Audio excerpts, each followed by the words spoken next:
Hey guys, do you believe this? This weekend I missed another chance to find love on the mountain. And honestly, it's not the first time. It keeps happening to me over and over again.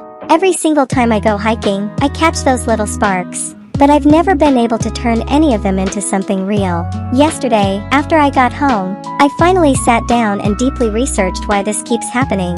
What I discovered actually shocked me. If you love hiking, you're single, and you secretly hope to meet someone special on the trail one day, you need to watch this video until the end. I'm going to share everything I learned so you don't keep making the same painful mistakes I've been making for years.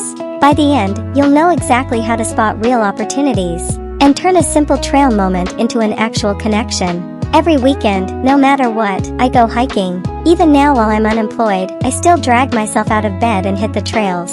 It's my non-negotiable habit. My fitness level is pretty strong, mid to advanced. I know the mountain well, so I usually hike at a steady, comfortable pace. This weekend started completely normal. I was powering up a steep rocky section when I saw him ahead of me. A tall, really good-looking guy, probably in his late 20s, clearly struggling. I caught up and passed him smoothly, but when I looked back, he was standing there looking confused, not sure where to step. Hey! Try climbing from here, it's way easier! He followed my advice without saying a word. As he got closer, I got a better look at his face. And damn, he was seriously attractive. Sharp jawline, kind eyes, and that focused expression while climbing. My heart actually beat a little faster.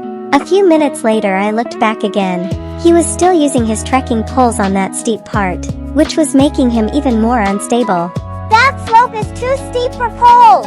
Put them away and use your hands and feet. Got it, thanks!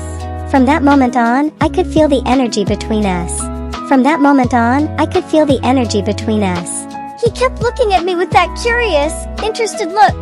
I wanted so badly to slow down and talk to him. But my legs are specifically trained for power hiking, so I was moving much faster. I told myself, just push to the summit and wait for him there. I reached the top, sat down, and waited. 10 minutes, 15 minutes. He never showed up. Eventually, I had to start descending. As I walked down, I kept replaying the moment in my head, feeling more and more regret. Another missed opportunity. On the way home I kept asking myself, why do I always get these interested looks from attractive hikers, but nothing ever develops? After careful self-reflection and research, I discovered two major issues. First, the fitness gap. When there's a big difference in pace and endurance, even strong mutual interest dies quickly. The faster person doesn't want to ruin their workout. The slower person feels embarrassed and exhausted trying to keep up. So instead of a good memory, both people walk away feeling slightly awkward. Second, the stranger safety wall. On the trail, we all put up an invisible barrier. We subconsciously judge, is this person safe? Should I trust them? Without a real reason to interact, conversations stay shallow and polite. The wall never comes down. The only thing that reliably breaks through that wall is a sudden, unexpected shared event. Something that forces two strangers to cooperate. So what kind of events actually work best for creating romance on the mountain? One scenario is, we both realize we might be on the wrong path. Suddenly we're pulling out our phones or maps together, discussing options, maybe even asking other hikers as a team. That small shared challenge instantly turns us into teammates. Another scenario is, rain starts pouring, thick fog rolls in, or strong wind hits. We need to find shelter or change plans together.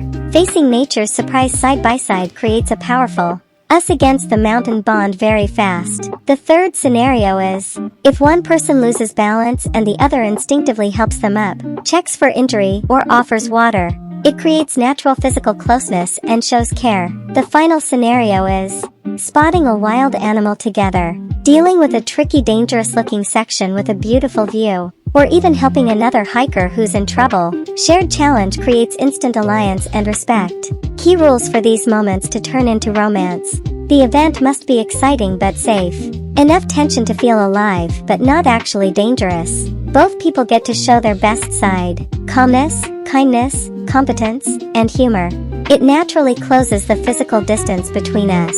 Most importantly, it creates a strong shared memory you can laugh about later. If I'd known this stuff sooner, I wouldn't keep missing chances, and could spot the real opportunities that pop up along the way. After hiking for years, I've felt those admiring glances many times, but I've never had the perfect unexpected moment to turn any of them into a real connection. Maybe it really is about timing and fate. Right now I'm still unemployed and asking my cousin for job leads, but hiking will always be a huge part of my life. I'm never giving it up. If you're someone who loves hiking and wants to hear more real stories from the trail, including my next attempts to actually create these moments, do me a favor and hit the like button right now. It really helps me keep making these videos. Also, subscribe and turn on notifications so you don't miss the next one. I'll be sharing more honest experiences, lessons, and maybe even some success stories soon. Thank you so much for watching. Stay safe out there, keep hiking, and I'll see you in the next video. Take care.